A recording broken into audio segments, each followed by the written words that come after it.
নমস্কার বন্ধুরা, সবাই কেমন আছেন? আজকে দেখুন তো আমি কি বানাচ্ছি। এই যে লঙ্কা নিয়েছি আর এই বিভিন্ন মশলা, লেবু সব কিছু নিয়েছি। আজকে খুব ভালো করে একটা আচার বানাবো। লঙ্কাগুলোকে আমি ধুয়ে ভালো করে মুছে শুকনো করে নিয়েছি দেখুন। আর এর যে সামনের বোটাগুলো, সমস্ত ডান্ডাগুলো আমি ছাড়িয়ে নিয়েছি, একদম শুকিয়ে ফেলেছি। আর এখানে লেবু নিয়েছি, লেবুটাকে রস করে নেব। আর এখানে আদা কুড়ে নিয়েছি একটু।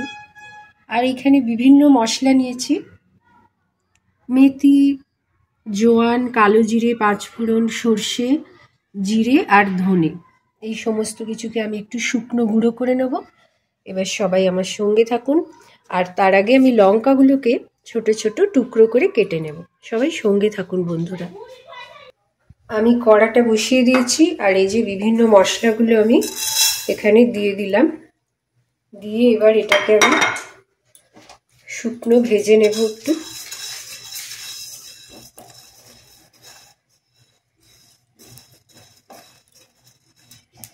খুব সুন্দর একটা গন্ধ বেরোচ্ছে এবং একটু হালকা ভেজে নিয়ে আমি এটাকে বন্ধ করে দেব।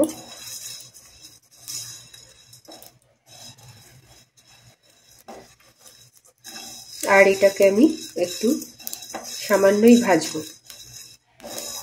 এবার আমি এটাকে বন্ধ করে দিচ্ছি বন্ধুরা।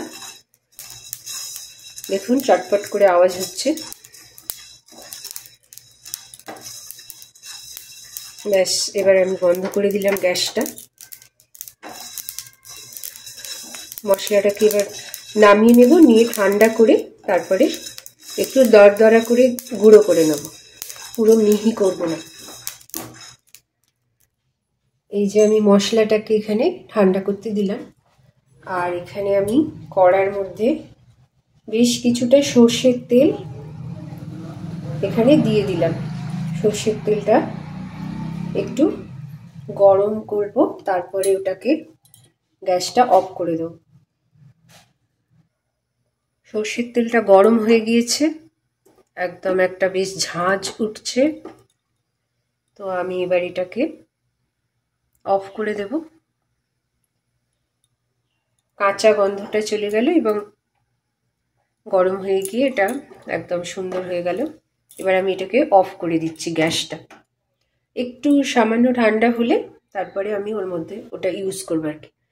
এবার দেখতে থাকুন। দেখুন বন্ধুরা, আমি এই লঙ্কাগুলো আর আদাগুলোকে আর এই যেখানে লেবুর রসটা করে নিয়েছি এই পাত্রের মধ্যে দিয়ে এটাকে ভিজিয়ে রাখবো কিছুক্ষণ। আর তার মধ্যে লবণ দেবো, একটু দেখতে থাকুন সবাই। এই যে আমি এখানে লেবুর রসটা দিয়ে দিলাম আর লবণ দেব বেশ খানিকটা,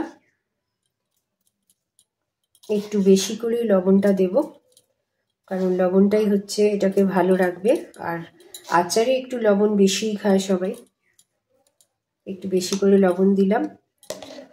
আর আমি এই যে তেলটা গরম করে রেখেছিলাম এর মধ্যে একটুখানি হিং দিয়ে দেব।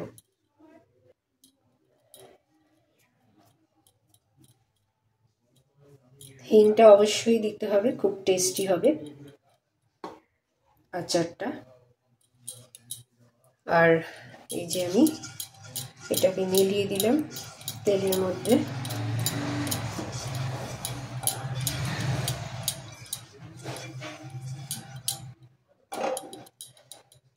আর এখানে আমি লবণ, আদা আর এই লঙ্কা আর লেবুর রস একসাথে মিশিয়ে দিচ্ছি, দিয়ে এটাকে কিছুক্ষণ আর কি রেখে দেব। এইভাবে কাঁচা লঙ্কার আচার করে সারা বছর আমরা স্টোর করে খেতে পারি, একটুও খারাপ হবে না আর ভীষণ টেস্টি। আর এই লঙ্কার যে ঝালটাও চলে যাবে, একটুও ঝালও লাগবে না।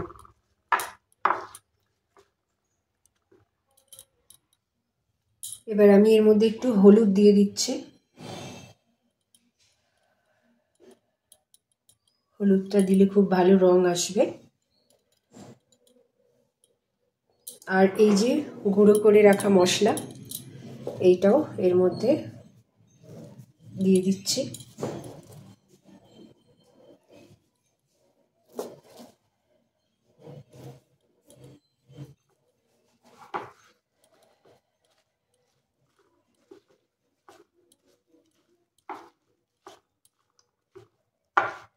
এদিকে আমার এই তেলটা, এর মধ্যে একটু হিং মিশিয়ে আর রেখেছিলাম, এটা ঠান্ডা হয়ে গেছে। এই আচার রোদে দেওয়ারও দরকার নেই, খুব সুন্দরভাবে এটা রাখা যাবে, সারা বছর খাওয়া যাবে। আর একদমই নিরামিষ, এর মধ্যে রসুন টসুন কিচ্ছু দেওয়া নয়। এই মশলাটা পুরোটা আমি দিয়ে দিচ্ছি। এই যে পুরো মশলাটা আমি এর মধ্যে মিশিয়ে নিচ্ছি।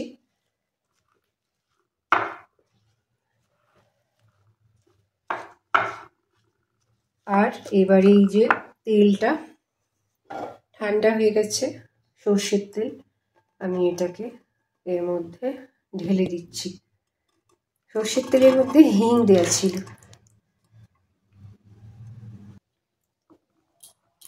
তো দেখুন বন্ধুরা, এই যে আমি সর্ষের তেল, মশলা, লঙ্কা, লেবুর রস সমস্ত কিছু মিশিয়ে দিলাম।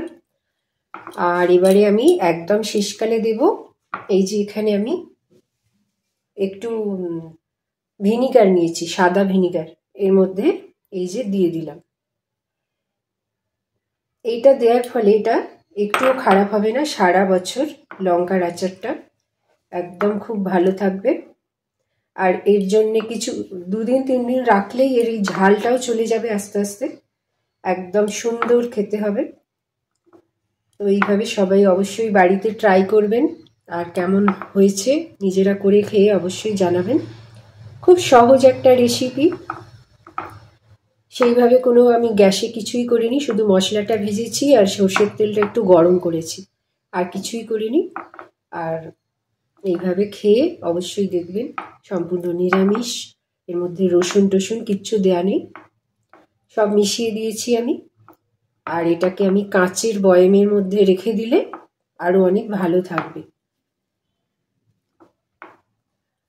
আর এই বাটিটা আমি কিনেছি সবে নতুন, মিশো থেকে অর্ডার করেছিলাম, এই চৌকো বাটিটা। তো দেখুন কেমন লাগছে। ব্যাস, আজকে আমার লঙ্কার আচার হয়ে গেছে। তো সবাই ভালো থাকবেন, সুস্থ থাকবেন, আর এইভাবে নতুন নতুন রেসিপি পেতে আমার চ্যানেলটিকে অবশ্যই সাবস্ক্রাইব করে পাশে থাকবেন বন্ধুরা। ভালো থাকবেন সবাই, বাই বাই। এই যে আমি কাঁচের শিশিতে ভরেছি, এটা আমার একটা ঘিয়ের শিশি ছিল 500 গ্রামের, তো প্রায় ভরেই গেছে।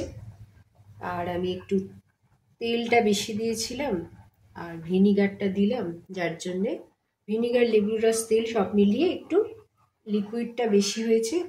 যাই হোক, এটা খুব ভালো থাকবে। আমার এই যে এইটুকুনি বেশি রেখে দিয়েছি একটু, এইরকমভাবে কাঁচের শিশিতে আমি স্টোর করলাম।